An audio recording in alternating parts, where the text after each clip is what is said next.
What's going on, guys? Thanks for tuning into this video.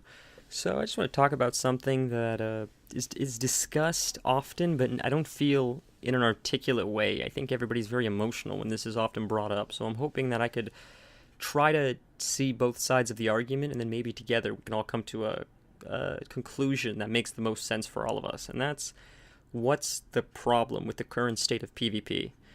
I think a big portion of what the current problem is PvP, when it first came out, had a goal, an end goal that was generally reachable, not by many, but at least there was light at the end of the tunnel.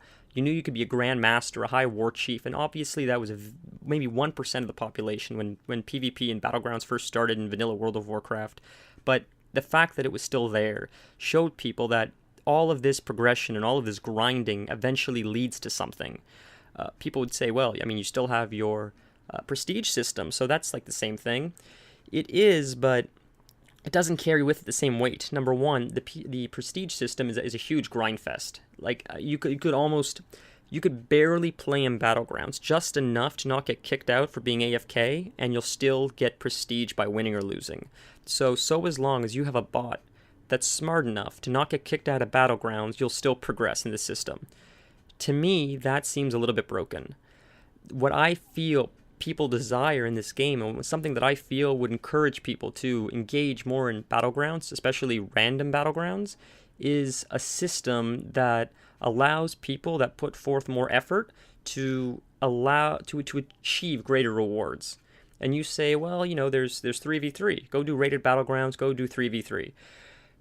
Well, I've done 3v3, I've done rated Battlegrounds. Number one, I'm not a big fan of 3v3. I always enjoy 2 versus 2 and 5 versus 5 better, but I was never big on arenas, never keen. I always liked the concept of Battlegrounds better, of bigger teams and more coordination. So let's just look at the arena for a second. So the arena, they've removed 5v5, and 3v3 is really the only relevant arena now. And that's fine, I guess, except it's the arena, the current standing of arena seems to be very heavily weighed towards the melee. And the melee are really excelling because they have a tremendous amount of CC. They're very, very bursty. They can't really be interrupted. Not the same way casters can, I'll be honest. I play a Demon Hunter and I play a Warlock, and my Warlock is silenced a good 80% of the time I'm PvPing. My Demon Hunter forgot what the word silence means. Besides my I-beam, I'm tearing everything in front of me apart, including tanks. What upset me about that is my Warlock almost had 20 item levels on my Demon Hunter, and my Demon Hunter was still excelling. So from my perspective, that seems a little bit broken. I've put so much time and effort into my Warlock, I tried to PvP my Warlock, and I get utterly destroyed. My Demon Hunter, who's fresh out the gate, hops into a BG, and the next thing I know, I'm 3-capping. It seems a little skewed, but that's like, you know, that's just one of the many problems I would say that PvP is currently facing.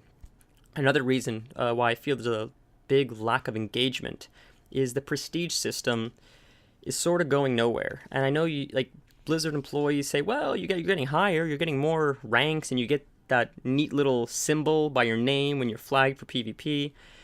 I don't feel that's enough. The mounts are sort of cool, but they're sort of just reskins of each other.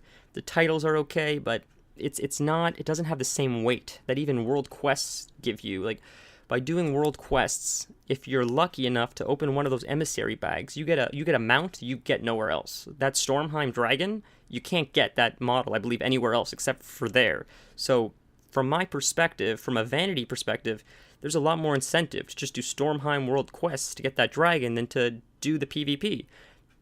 I believe a rank 1, maybe. Rank 1 offers that dragon mount in PvP.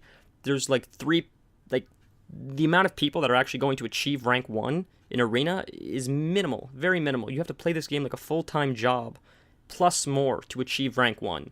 So that's highly unlikely. So I'm not even considering that in the realm of possibilities. I would say the only real Drake with that model that you can get is from Stormheim.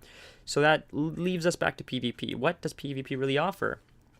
I mean, it offers a sense to kill time, but there's not much gear incentive, there's not much mount incentive, and there's not much progression incentive. If you spent the same amount of time doing something in PvE, or doing something in PvE, be it Mythic Raids, be it LFR, be it raiding, odds are you'll get a Titan forged, even in looking for raid, that could surpass some of the gear that you possibly may get in PvP.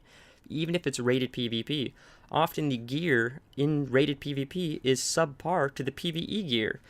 I've been listening to this video, and I believe it was Snuts talking to Asmongold and a few other WoW YouTubers, and Snuts was even saying, as a professional PvPer, he prefers PvE gear over PvP in a PvP environment because of the templates, I guess. I mean, I believe before the templates existed, the reason why you would try to seek out PvP gear is because it gave you stats that allowed you to survive a little bit better when fighting in a PvP environment compared to PvE environment.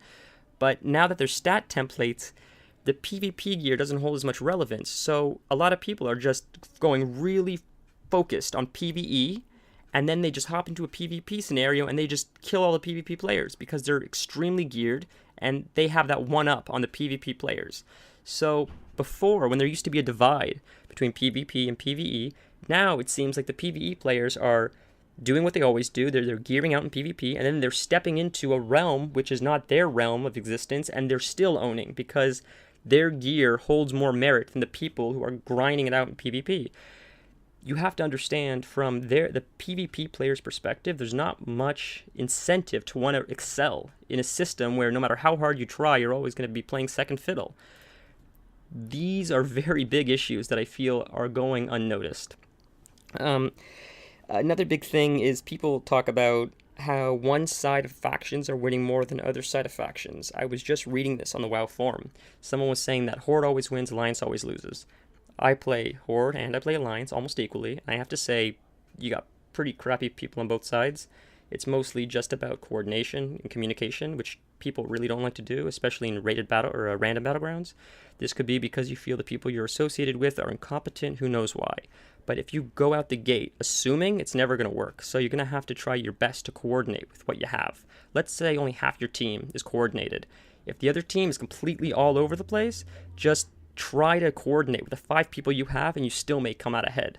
Speaking from experience, I've played random battlegrounds where it was me and like 3 other players coordinating, and we still won because our little coordination was still enough to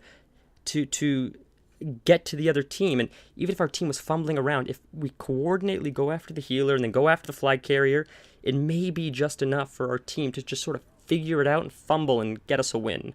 So even if it seems like it's a lost cause, try not to give up because you never know what can come out of it. I feel a lot of people are too quick to jump the gun and give up just because they feel the rest of their team isn't there. You'd be surprised what one competent or 2 competent people can really do in a group of chickens with their heads cut off. If you got any value from this video, let me know what you guys think. I'm going to start uploading more PvP of myself, nothing really competitive, just fun stuff, and we'll see where it goes from there. So I want to thank you guys for watching my video. I want to thank you guys for the previous comments and all the views. You guys have been more kind than I could have ever imagined. So I want to thank you guys once again. Until next time, Nolly out.